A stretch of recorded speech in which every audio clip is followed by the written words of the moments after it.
Udruženje Mali ljudi velikog srca organizovalo je danas preskonferenciju na kojoj je prezentovan izvještaj o boravku pacijenata na liječenju u Turskoj u periodu od 16. do 23. decembra. U Turskoj su boravili u navedenom periodu Šehić Amina, Isaković Izudin i Avdagić Vedad. Ono što su radili spram Šehić Amine jeste utvrđivanje putem dijagnostike i laboratorije njeno zdravstveno stanje. Uzeti su uzorci genetske analize, uzeta je kompletna laboratorija što je se moglo uopće uraditi sve. Uzeti su druge dijagnostičke procedure koje su rađene tipa magneta, ultrazvukova, kolor Dopplera i slično. A mi inače imate kompletnu dijagnostiku gotovu sa 11. januarom naredne godine.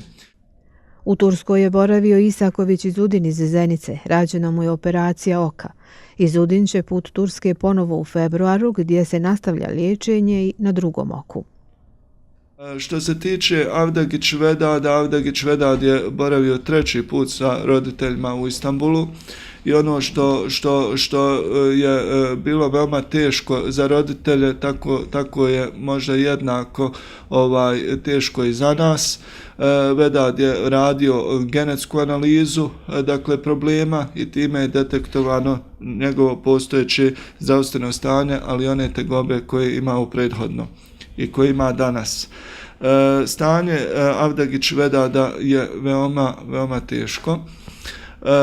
Njegove moždane stanice maltene svaka je načeta. Način liječenja predložen je da se uradi operativni zahvat neurohiruški za Avdagić Vedada s ciljem ublažavanja epileptičnih napada. Taj aparat se zove VNS aparat. Taj aparat bi koštao u prosjeku s predračunom oko 25.000 eura. S tim da taj aparat bi mogao dati 50% efekta, ali mogao bi dati i ništa iz objektivnog razloga jer su moždane stanice veoma oštećene. Ono što predstoji u narednom periodu za Avdagića Vedada je pokretanje šire akcije, traženje novih bolnica u svrhu regeneracije bolesnih stanica putem matičnih ćelija. Naredni slučaj koji moramo hitno rješavati jeste slučaj Mrkalić-Dženana. S Mrkalić-Dženanom već neko vrijeme radimo, on je ujedno i naš uposlenik.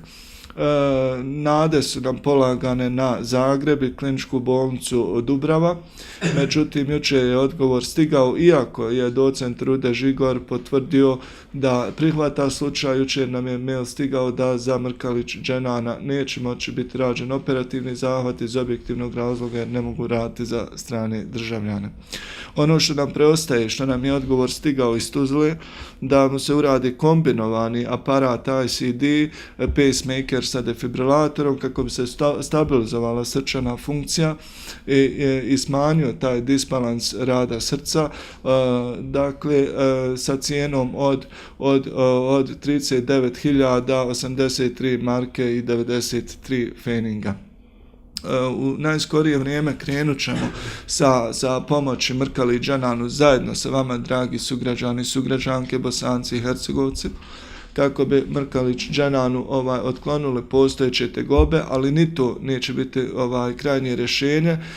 Krajnje rješenje je opet transplantacija srca. Transplantaciju srca u bližem i nešto daljem okruženju nećemo moći uraditi kao što je Hrvatska, Austrija, Slovenija, Njemačka. Pojavio se transplantacioni centar iz Rusije, kadaverični transplantacioni centar. Taj centar i ostale bolnice udruženje će provjeriti od kvaliteta liječenja do sigurnosti pacijenta. Do početka januara očekuju kompletnu ponudu iz Moskve, a već početkom februara u Moskvi bi trebali početi pregovori za liječenje i ostalih pacijenata tamo.